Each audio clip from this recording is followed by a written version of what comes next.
और आज है जीएनएम है। और जीएनएम में एक छोटा सा पार्ट रह गया था। लिम्फेटिक सिस्टम हम चूंकि पढ़ रहे थे, तो लिम्फ नोड को लेकर के कई बार क्या होता है कि जब एक्यूट इंजरी हो जाती है या कोई सर्जरी होती है किसी पार्ट की, तो वहां पे लोकल लिम्फ स्वेलिंग हो जाती है। जैसे पैर में चोट लगती है तो ये इंग्वाइनल लिम्फ नोड स्वेल कर जाती हैं। कभी आर्म में लगती है तो आर्म पिट के अंदर स्वेलिंग हो जाती है अमितपाल भाई। या हेड में कोई प्रॉब्लम है तो पीछे ऑक्सीपिटल रीजन के नीचे नेप रीजन में स्वेलिंग हो जाती है। तो उसके लिए कह रहे हैं स्वेलिंग फॉलोइंग एक्यूट इंजरी और सर्जरी। एक्यूट इंजरी या सर्जरी के बाद स्वेलिंग जो होती है उसका क्या कारण है। कह रहे हैं following sprained joint strain, torn ligament, bruise, contusion or surgery, the affected area swells up is equal to repair increase of metabolism। मतलब स्प्रेन के बाद, जॉइंट की स्ट्रेन के बाद, लिगामेंट टॉर्न होने के बाद, ब्रूइज इंजरी के बाद या कंट्यूजन या सर्जरी के बाद वो अफेक्टेड एरिया स्वेल्स अप हो जाता है। और उसका मकसद होता है मेटाबॉलिज्म को इंक्रीज करना रिपेयर के लिए। कह रहे हैं the injured structures are put under water. जो इंजर्ड स्ट्रक्चर्स हैं वो पानी के अंदर, एक तरह से बॉडी का मकसद होता है कि put under water in order to optimise the supply of nutrition and remove waste and to prevent tissue from sticking together. तो इंजर्ड स्ट्रक्चर को बॉडी अंडर वाटर रखना चाहती है ताकि वहां न्यूट्रिशन की सप्लाई प्रॉपर हो सके और जो वेस्ट प्रोडक्ट बन रहा है उस रिपेयरिंग के दौरान टिश्यू की वो रिमूव हो सके। और तीसरा इसका मकसद होता है कि वो जो टिश्यू है वो आपस में चिपके नहीं। जो हीलिंग हो रहा है, हीलिंग हो रही है जिस टिश्यू की, वो स्टिकिंग टुगेदर ना हो। The swelling limits moment. एक नेक्स्ट पॉइंट वो कह रहे हैं कि स्वेलिंग जो है वो मोमेंट्स को लिमिटेड कर देती है अमितपाल भाई। ब्रैकेट में कह रहे हैं वाया ए बैंडेजिंग इफेक्ट। जो लिमिट हो गई स्वेलिंग की वजह से, तो जैसे कोई बैंडेज बांध के हम लिमिट कर देते हैं किसी पार्ट का मूवमेंट, ऐसे इस मकसद से। विच गोज टू रेस्ट, जो कि फिर रेस्ट में जाती है इसकी वजह से बॉडी। फिर इजिकल टू कह रहे हैं बायोलॉजिकल मीनिंग है इसका स्ट्रॉन्ग स्वेलिंग बाय सिंड्रोम। तो बेसिकली बायोलॉजिकल मीनिंग जो है इसके पीछे, ये स्ट्रॉन्ग स्वेलिंग करना सिंड्रोम के साथ। सिंड्रोम इसलिए बोला क्योंकि वहां वाटर एक्यूमुलेशन जो हो रहा है उसकी वजह से, उसकी सहायता से वहां स्वेलिंग करते हैं। थेरेपी कह रहे हैं elevation, ice pack, lymph drainage, cold compresses with curd cheese और clay shard with vinegar. Next है थेरेपी में ओनली जेंटल मूवमेंट और लाइट जिम्नास्टिक्स कर सकते हैं। कोई भी स्वेलिंग वाला पार्ट है तो जेंटल मूवमेंट्स उसको करा सकते हैं, लाइट जिम्नास्टिक्स। एंजाइम प्रिपरेशंस इसका ये था। तो ये पार्ट बच रहा था लिम्फेटिक टिश्यू का, और उसमें भी एडिपोज टिश्यू का एसबीएस पढ़ रहे थे। नेक्स्ट हेडिंग है भाई स्प्लीन। स्प्लीन का डिस्कशन होगा। स्प्लीन के लिए कह रहे हैं पहले तो स्प्लीन की स्ट्रक्चर देख लें आप। स्प्लीन प्रॉपर है, फिर इसमें रेड पल्प है, self worth with regard to the blood है इससे जुड़ा। Self worth with regard to the blood. White pulp अगर है, इसमें दो पल्प हैं, रेड पल्प, व्हाइट पल्प। तो रेड पल्प का तो हो गया self worth with regard to the blood, और व्हाइट पल्प का जो रिलेशन है वो है self devaluation to carry away और क्लीन समथिंग। व्हाइट पल्प हम्म जो है वो किसी चीज को कैरी अवे करने में सेल्फ डिवैल्यूड हो रहा है या क्लीन करने में किसी चीज को सेल्फ डिवैल्यूएशन में जा रहा है। हम्म और चूंकि रेड ब्लड होता है तो सीधे सीधे रेड पल्प का संबंध हम्म सेल्फ वर्थ से with regard to the blood. Spleen के लिए कह रहे हैं the fist size spleen lies on the left side of the body underneath the diaphragm for a hmm long time what the spleen was good for was not understood as its hmm removal has no physical effect worth mentioning। एक हम्म मुट्ठी के आकार का spleen जो है left side में diaphragm के नीचे रहता है। लंबे हम्म समय तक स्प्लीन का कोई ये नहीं समझ में आया कि ये किस अच्छाई के लिए है शरीर में, क्योंकि इसके हम्म रिमूवल के बाद कोई फिजिकल इफेक्ट जो है वो नहीं देखा गया। Hmm today we know its main purpose to removal of overaged or damaged blood cells via hmm filtering and devouring is equal to phagocytosis। आज इसके बारे बिल्कुल। में ये जान लिया गया कि इसका जो पर्पज होता है वो ओवर एज्ड या डैमेज ब्लड सेल्स को रिमूव करना है फिल्टर करके हम्म या हम्म फैगोसाइटोसिस के माध्यम से डिवोरिंग हम्म करके, हम्म as well as the storage of blood cells, especially thrombocytes for bleeding emergencies। और भाई साथ के हम्म साथ इसका एक बहुत अच्छा काम ये भी है कि ये storage of hmm blood cells होता है इसके अंदर, विशेष रूप से हम्म थ्रोम्बोसाइट्स का, ताकि ब्लीडिंग इमरजेंसीज में वो यहाँ से सप्लाई मिल सके। इसलिए कहा जाता है इसको हाँ ब्लैंक जी। बॉडी, हाँ हाँ अमित भाई। हाँ जी। ब्लैंक ऑफ बॉडी कहा जाता है इसीलिए इसे। क्या कहा जाता है? ब्लड ब्लड बैंक ऑफ अच्छा, body. Blood bank of body, graveyard of the body, दोनों आ गए ना। ब्लड बैंक तो हो गया थ्रोम्बोसाइट्स को एक्यूमुलेट करने की वजह से, और ग्रेवयार्ड हो गया कि old age RBCs blood cells इसमें जा करके वो हो जाती हाँ है जी। डिस। हाँ अमित शर्मा भाई आ गए। हाँ हाँ मैं सुन हाँ, रहा हूँ। Conventional medicine agrees with doctor है conventional medicine agrees with Dr. Hammer in that the spleen belongs to the lymphatic system and that it is in principle a large dash लगा कह रहे हैं although blood perfused, फिर dash लगा कह रहे हैं lymph node। कन्वेंशनल मेडिसिन जो है यहाँ एग्री करते हैं हैमर साहब, या हैमर साहब को एग्री करती है कन्वेंशनल मेडिसिन कि हम्म भाई ये जो स्प्लीन है ये लिम्फेटिक सिस्टम से ही बिलोंग करता है, और हम्म इन प्रिंसिपल ए लार्ज, और ये सैद्धांतिक रूप में बड़ी, यद्यपि although blood perfused lymph node है ये लिम्फेटिक सिस्टम का ही part. The lymph system and the spleen are entirely made up of mesodermal tissue. Lymph system और साथ ही स्प्लीन पूर्ण रूप से ये बना होता है मेसोडर्मल टिश्यू से। A healthy human being has a thrombocyte count of between 1.5 lakh से और 3.5 लाख पर लीटर। एक हेल्दी ह्यूमन बीइंग के अंदर जो थ्रोम्बोसाइट्स काउंट है वो 1.5 लाख से 1,50,000 से लेकर के 3,50,000 पर लीटर होती है। ठीक है जी। तो ये था स्प्लीन का एक मोटा मोटा एक इन्होंने नजरिया बताया।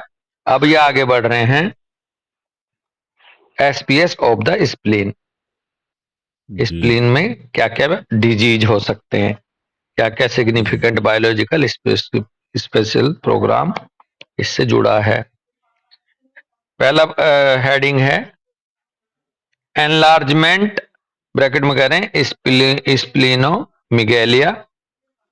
इन्फ्लामेशन ऑफ द स्प्लीन, इसको ब्रैकेट में कह रहे हैं स्प्लीनाइटिस। दो चीजें जुड़ गई, स्प्लिनोमेगेलिया और या फिर स्प्लिनाइटिस, ये दो एसबीएस स्प्लीन से जुड़े हैं। कॉन्फ्लिक्ट कह रहे हैं रेड पल्प और व्हाइट पल्प के अलग अलग कॉन्फ्लिक्ट आएंगे यहां भी। तो नंबर 1 रेड पल्प में है self worth conflict in regard to the blood. Second point है व्हाइट पल्प को लेके self devaluation conflict for not being able to carry away और क्लीन समथिंग, कोई ऐसी चीज है जिसको मैं दूर नहीं कर पा रही हूं या सफाई नहीं कर पा रही हूं शरीर से। एग्जाम्पल कह रहे हैं कि ए ह्यूमन और एनिमल इज वोंडेड और इज ब्लीडिंग, यानी कि सेल्फ ब्लीडिंग कॉन्फ्लिक्ट। एक ह्यूमन और एनिमल जो है वो वोंडेड हो गया या ब्लीडिंग हो गई, तो ये जाएगा सेल्फ ब्लीडिंग कॉन्फ्लिक्ट में। समवन सेकंड का नेक्स्ट पॉइंट कह रहे हैं someone gets a blood cancer diagnosis और a blood transfusion self worth conflict in relation to the blood. तो ये रेड पल्प से जुड़ रहा है, देखो ये भी कि किसी बंदे को ब्लड कैंसर हो गया और डायग्नोसिस हो गई या फिर ब्लड ट्रांसफ्यूजन हुआ, तो इससे वो गया सेल्फ वर्थ कॉन्फ्लिक्ट में in relation to the blood. Next example कह रहे हैं a young woman has because a 5 weeks intestinal SBS large amount of blood in the stool is equal to self bleeding conflict। एक young women है 5 हफ्ते से intestinal SBS चल रहा था जिसकी वजह से लार्ज अमाउंट ऑफ ब्लड जा रहा था लैट्रिन में स्टूल में, तो वो चली गई सेल्फ ब्लीडिंग कॉन्फ्लिक्ट में। Platelet counts decline at this time to less than 5000। Platelet counts जो हैं वो डिक्लाइन कर गई इस समय पर less than 5000 is equal to active phase, ये एक्टिव फेज थी। In the healing phase the spleen swells. अब हीलिंग फेज जब आई तो यहां पर स्प्लीन स्वेल कर गया हीलिंग के लिए।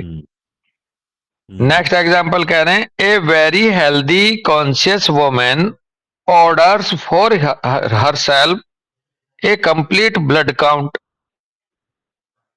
The blood lipids are increased. फिर fearful she goes back to the doctor and wants to determine the values again and again। इससे क्या हुआ something is wrong with the blood, उसको लगा कि समथिंग कुछ रॉन्ग है ब्लड के लिए, तो फिर वो चली गई self worth conflict in relation to the blood, उसको हो गया। यानी कि कॉन्शियस लेडी है जागरूक और अपने आप का ब्लड कंप्लीट ब्लड काउंट कराया अपने आप अपनी तरफ से अमित सपाल भाई, तो उसमें देखा कि द ब्लड लिपिड जो है वो बढ़े हुए थे। फिर उससे डर बैठ गया, उसको भय में चली गई, वो फिर goes back to the doctor के पास गई और फिर उसने फिर से वैल्यूज को डिटरमाइन करने के लिए कहा बार बार, जिसकी वजह से उसको ये बैठ गया दिमाग में something is wrong with the blood, और इससे अमित भाई वो चली गई self worth conflict in relation to the blood. तो यहाँ फिर उसको रेड पल्प जो है स्प्लीन का अफेक्टेड हो गया है। तुम्हारे खून में गंदगी है। हाँ। नेक्स्ट एग्जांपल कह रहे हैं भाई the 28-year-old student is almost finished with his studies only lacking his thesis. 28 साल का स्टूडेंट है, लगभग अपनी स्टडी को फिनिश कर चुका था, केवल उसकी कमी रह गई थी, उसकी केवल थीसिस रह गई थी। Although the subject is fixed, he writes nothing for several months. I should already be done with it, but I do not know where to begin. Conflict गया is equal to conflict not being able to move something forward. तो basically जब सब कुछ उसने पूरा कर लिया, एक लैकिंग, केवल रैकिंग रह गई थीसिस में। तो यद्यपि वो कह रहे हैं कि सब्जेक्ट जो वो फिक्स हो चुका था, ही rights nothing for several month, वो कई महीनों से लिख नहीं पा रहा था। Although the subject is fixed, fixed का मतलब यहाँ ऐसा लग रहा भाव कि वो फिर अटक गया और वो महीनों से लिख नहीं। और अमित, हाँ मतलब ये है कि उसे पता था किस सब्जेक्ट पे थीसिस तैयार करनी है, और उनने फिर कई महीने तक लिख के नहीं, ये हाँ सोची कि मैं कर लूंगा। हाँ, अच्छा, उसने ये सोचा कि I should already be done with it, हाँ, मैं अब इसे कर ऐसा है लूंगा कि मुझे या कर पहले लिया। से कर लेनी चाहिए थी। हाँ, but I do not know where to begin. इसमें कुछ अब भाव कहाँ ऐसा से आ शुरू रहा है कि करेंगे मुझे ये ये? कर लेना चाहिए था, लेकिन अब समझ में नहीं आ हाँ रहा कि कहाँ से शुरुआत करूं है। हाँ जी, जब आपको सब्जेक्ट पता है कि इस पे लिखना है, आपको कर लेना चाहिए, तब आपको समझ में नहीं आ रहा कहाँ से करूं। कहाँ से आगे बढ़ूं। हाँ, बहुत सही। तो इससे कॉन्फ्लिक्ट में गया, conflict not being able to move something forward, कुछ चीज आगे को नहीं बढ़ रही। तो ये व्हाइट पल्प से जुड़ा है कि कैरी अवे नहीं कर पा रहा। अब इसको डॉक्टर सिमरन आ गई। जी जी सर। ओके, तो स्टूडेंट के साथ ये कंडीशन है कि can not carry away the thesis. Healing comes when he finally overcomes the writer's block and completes the first page. फिजिकल मतलब फिर ये आगे बढ़ा, cell division in lymph nodes and spleen white pulp. तो बेसिकली इसकी जो हीलिंग आई, healing तब आई जब फाइनली उसने ओवरकम कर लिया उसको, एक ब्लॉक लिख करके, और कंप्लीट कर लिया पहला पेज। तो जब इसका इस काम करने की वजह से जब वो हीलिंग में गया, तो अब उसको सेल डिवीजन होने लगी लिम्फ नोड में और स्प्लीन के व्हाइट पल्प में। Conventional medicine finding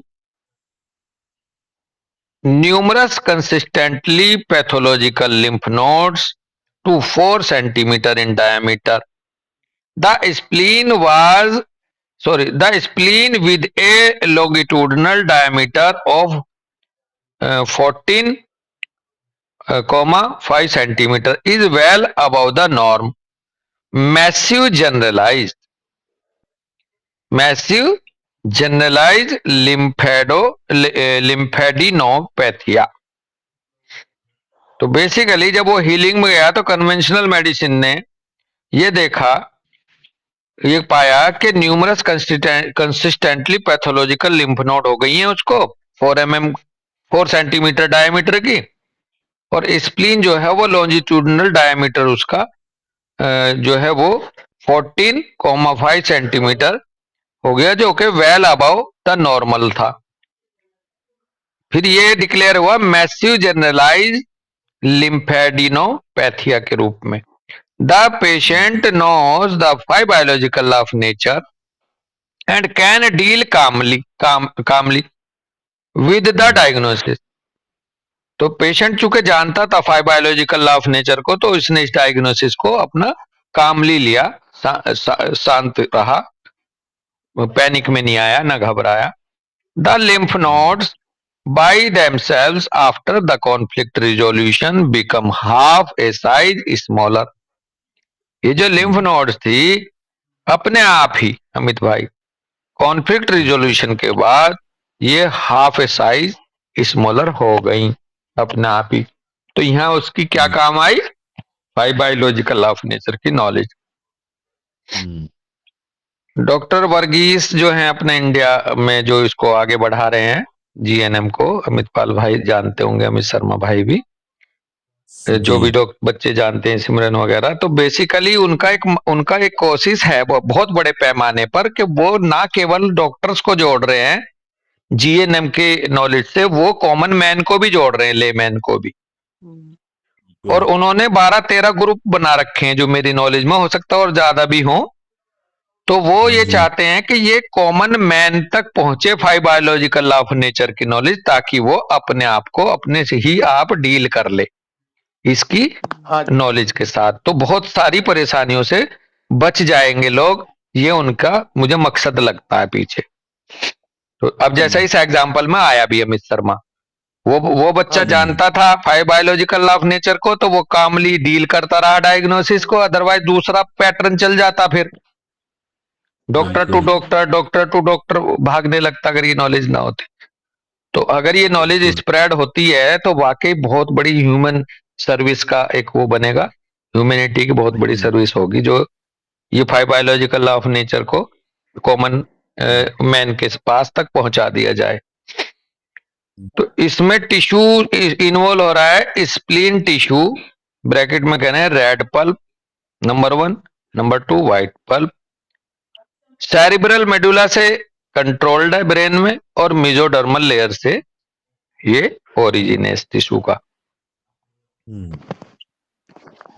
conflict active में कह रहे हैं नंबर 1 के लिए, फॉर नंबर 1 यानी कि रेड पल्प के लिए। कॉन्फ्लिक्ट एक्टिव में ये रेड पल्प में नेक्रोसिस होगी, necrosis of the spleen tissue, empty space are created for storing blood sales.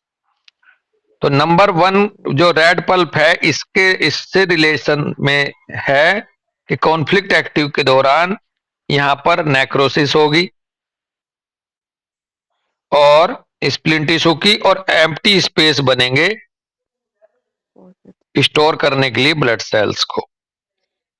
The number of blood platelets या thrombocytes in the circulating blood sinks, और जो number of blood platelets हैं या thrombocytes हैं वो circulating blood में वो घट जाएंगी कॉन्फ्लिक्ट एक्टिव में। रेड पल्प से लेना देना है जहां।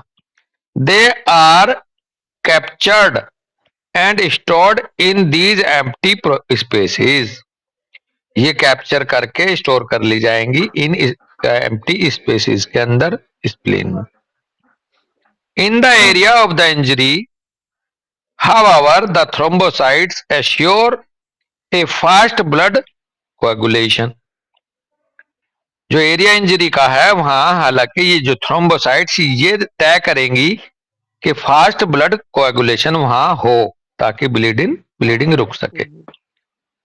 तो इसका मतलब वहां ज्यादा मिलेंगी इंजर्ड साइट पे, और ब्लड हाँ जी। सर्कुलेशन में कम मिलेंगी। कम ब्लड, हो जाएंगी, हाँ। हाँ, blood clotting disturbances is probably due to track. तो अगर ब्लड क्लॉटिंग जो है वो डिस्टरबेंस आ रहा है, क्लॉटिंग टाइम बढ़ रहा है, ब्लीडिंग नहीं रुक रही, तो प्रोबेबली वो किसी ट्रैक की वजह से होगा। ब्रैकेट में कह रहे हैं example the site of blood, कोई साइट ऑफ ब्लड देख लिया, ऐसा ट्रैक कहीं उसने कहीं ब्लड देख लिया कहीं एक्सीडेंट में या कहीं बहुत ज्यादा, तो पहले उसकी वजह से उसे पुराना ट्रैक बन गया अमित शर्मा, हाँ जी। और उसकी वजह से जब उसको कभी चोट लगी तो उसको ब्लड क्लॉटिंग नहीं हो पा रही, तो उसके पीछे वो ट्रैक मिल सकता है जो उसने ब्लड साइट को देखा था पहले कभी। हाँ जी। तो ये तो था नंबर 1 रेड पल्प से रिलेटेड कॉन्फ्लिक्ट एक्टिव। अब conflict active related to white pulp, इसमें कह रहे हैं cell degradation in the white pulp spleen necrosis. इसमें भी व्हाइट पल्प में सेल डिग्रेडेशन होगा, स्प्लीन नेक्रोसिस होगी। होल्स एज स्विस चीज, एक ऐसे होल बनेंगे जैसे स्विस चीज में बनते हैं, पीछे शायद सिमरन ने बताया था वो उसमें दिखाते हैं कार्टून में कई बार, जो हाँ जी। टॉम एंड जेरी में दिखाते हैं शायद वो, है ना, वो जो चीज होता है। हाँ जी। Only if the conflict was felt generalized, the spleen is affected. Otherwise, react only the lymph nodes in the affected area. बहुत अच्छा पॉइंट है। अगर ये कॉन्फ्लिक्ट अमितपाल भाई जनरलाइज है, पूरे ऑर्गेनिज्म से रिलेटेड है, तो स्प्लीन तब शामिल होगा एसबीएस में। अदरवाइज बिल्कुल। लोकल साइट की जो लिम्फ नोड्स हैं अफेक्टेड एरिया की, केवल वही अफेक्टेड वही शामिल होंगे अमित शर्मा, है ना भाई। अगर किसी हाँ जी। बंदे का हाँ। स्प्लीनोमेगाली या स्प्लीन अफेक्ट हो रहा है तो इसका मतलब ये जनरलाइज कॉन्फ्लिक्ट है, इसका लोकल कॉन्फ्लिक्ट यहाँ नहीं है। ये बहुत अच्छा अपना होम्योपैथी से रिलेटेड पॉइंट यहाँ निकल के आया। हम्म। तो ये था कॉन्फ्लिक्ट एक्टिव। अब कह रहे हैं हीलिंग फेस में क्या होने वाला है। हीलिंग फेस में कह रहे हैं increased metabolism, cell division, metabolism बढ़ेगा, सेल डिवीजन बढ़ेगा, इजिकल to inflammation of the spleen, यानी कि स्प्लीनाइटिस होगा। This causes the spleen to swell up, यानी कि स्प्लीनोमिगेलिया, इसकी वजह से स्वेलिंग हो जाएगी स्प्लीन में, जिसको स्प्लीनोमिगेलिया बोलेंगे। Afterwards the spleen remains enlarge, इसके बाद स्प्लीन जो है वो एनलार्ज का एनलार्ज में बना रह सकता है, क्योंकि जो स्पेस उसने दे दिया, जो केविटी बना दी, जो स्टोर हाउस बना लिए, वो हो सकता है रिग्रेशन में ना आए, जो इसमें भाव आ रहा। तो उसको बढ़ा फिर उसको नॉर्मल हेल्दी कंडीशन में भी अगर उसका यूएसजी कराओगे होल एब्डोमेन, तो उसको कहेंगे साहब स्प्लीन बढ़ा हुआ है इसका। विदाउट एनी कंप्लेन स्प्लीन हुआ बढ़ा रह सकता है फिर बाद में। ए स्प्लीनिक एब्सिस में अकर during the healing phase through a recurring conflict. अगर रिकरिंग कॉन्फ्लिक्ट है, बार बार आ रहे हैं कॉन्फ्लिक्ट, तो कह रहे हैं वहां पर स्प्लेनिक एब्सिस भी बन जाता है ड्यूरिंग द हीलिंग फेज। कोई बार बार चोट पहुंचेगी, बार बार हीलिंग होगी, तो उधर फिर वो स्प्लेनिक एब्सिस तक भी क्रिएट हो जाएगा। और अगर स्प्लेनिक एब्सिस क्रिएट हो रहा है तो एब्सिस जो है वो गुस्सा इकट्ठा हो रहा है अंदर, है भैया अमित शर्मा भाई? हाँ जी, कुछ हाँ ना जी, कुछ एब्सेस मतलब रिसेंटमेंट अंदर रख रखा है। सुनकर कुछ कहना चाह रहे हैं। सुनकर कुछ कह रहे हो भाई? नहीं सर। बस ओके। दो चीजें और इस बार कमल भैया ने दो बात और बहुत बढ़िया बता दी कि अगर ये एब्सेस भी है, एक एब्सेस वहीं के वहीं रह जाता है और एक एब्सेस बह जाता है। जो गुस्से वाले होते हैं उनका एब्सेस बह जाता है, और जो नहीं रहते वो उसका फोड़ा सा वहां बना ही रहता है। तो बह जाना ज्यादा बढ़िया, बाहर जो बाहर निकाल देते हैं। बिल्कुल। तो इसमें आ गया नेक्स्ट लाइन, शायद यही जो आप कह रहे हैं, स्प्लेनिक सिस्ट इंडिकेट एक कंप्लीटेड एसबीएस और रिकरिंग प्रोसेस। अगर स्प्लेनिक सिस्ट अगर किसी को है तो ये इस बात का इशारा है कि वहां पर एक कॉम्प्लीटेड एसबीएस, कॉम्प्लिकेटेड लग रहा है वैसे तो ये एसबीएस है, या एसबीएस पूरा हो गया, कंप्लीटेड, अच्छा या तो वहां एसबीएस कंप्लीट हो गया इस वजह से सिस्ट रह गई, या फिर रिकरिंग प्रोसेस है। दो ही बातों में से एक बात नजर आएगी। और ये जो बढ़ा रह जाता है साइज, वो शायद स्प्लेनिक सिस्ट की वजह से रह जाता होगा एसबीएस कंप्लीट होने के बाद। बस आगे पढ़िए, देखिए ओके, हाँ, बायोलॉजिकल मीनिंग में कह रहे हैं, at the end of the healing phase the spleen is larger than before. This lead to better blood storage capacity and filter capacity. यानी कि हीलिंग फेज के एंड में स्प्लीन इसलिए बढ़ाकर लार्जर रह जाता है पहले से, जिससे क्या फायदा होता है, ये आगे बढ़ता है अपने काम को करते हुए, बेटर ब्लड स्टोरेज रखने के लिए कैपेसिटी बढ़ाकर, और साथ में फिल्टर कैपेसिटी को बढ़ाने के मकसद से ये लार्जर देन बिफोर रह जाता है। बायोलॉजिकल मीनिंग इसका ये है, from that point onward the body will be better able to deal with heavy bleeding and in case of toxification, for instance, the body can remove more damaged blood cells from circulation. Very good. अब एक बार जब इसे, हाँ, जब ये healing हो गई तो उसके बाद उससे आगे जो बॉडी है वो बेटर तरीके से डील कर लेगी किसी भी हैवी ब्लीडिंग को, क्योंकि हमारा स्टोरेज है अमित शर्मा। और कोई अगर टॉक्सिफिकेशन का आगे कंडीशन आती है, सरकमस्टांसेस आते हैं, घटनाएं होती हैं, तो बॉडी वो बड़े आसानी से रिमूव कर देगी डैमेज्ड ब्लड सेल्स को सर्कुलेशन से। तो ये तो और मजबूत होके निकला भाई। हैं? तो बस ये वो हो गया, ये हुआ कॉशियसिया, एंक्शसली कॉशियसिया, जो पहले से एक बार लग गए उसके बाद हमेशा उसके लिए तैयार रह गया ना ये बॉडी में। हाँ, स्ट्रेंथनिंग ऑफ द बॉडी की तरफ आ गया, ये स्ट्रेंथन कर लिया इसने अपने आप को। ओके। स्ट्रेंथन करने के बाद भी अगली कि भाई आगे अगर कभी ब्लीडिंग होती है तो अब मैंने अपने पास इतना सारा स्टोर करके रख रखा है। हाँ हाँ, तो इसकी साइकी कॉशियसनेस की तरफ बढ़ेगी, आपका भाव है ना, ये है। हाँ, कॉशियसली एंक्शियस, यानी कि पहले से ही मजबूत करके रख लिया। एंशियसली कॉशियस, हाँ जी। ओके। थेरेपी में कह रहे हैं the conflict is resolve, accompany the healing phase, lymph drainage massage, spleen compresses, wrap the abdomen with a warm damp cloth with a dry cloth over it and go to bed। Bracket में कह रहे possibly soaked in salt water, जो ये wrap करेंगे damp cloth को। Garlic या lemon drink फायदेमंद है, क्योर करेगी। Tea FENU fenugreek, fennel seed, kidney wort, toad flax, dead nettle, absinthe, ये कुछ ऐसे प्रोडक्ट हैं या हर्ब्स वगैरह है जो भी हैं, इनके लिए कहा। हिल्डगार्ड और बेंजन, ईट वार्म चेस्टनट, रब विद ये क्या, FIR क्रीम, फिर क्रीम, रब विद फिर क्रीम, ईट चरविल डम्पलिंग्स, ये तो कोई अंग्रेजी फूड है भैया, अपने हिंदुस्तान में तो हमने सुने नहीं आज तक।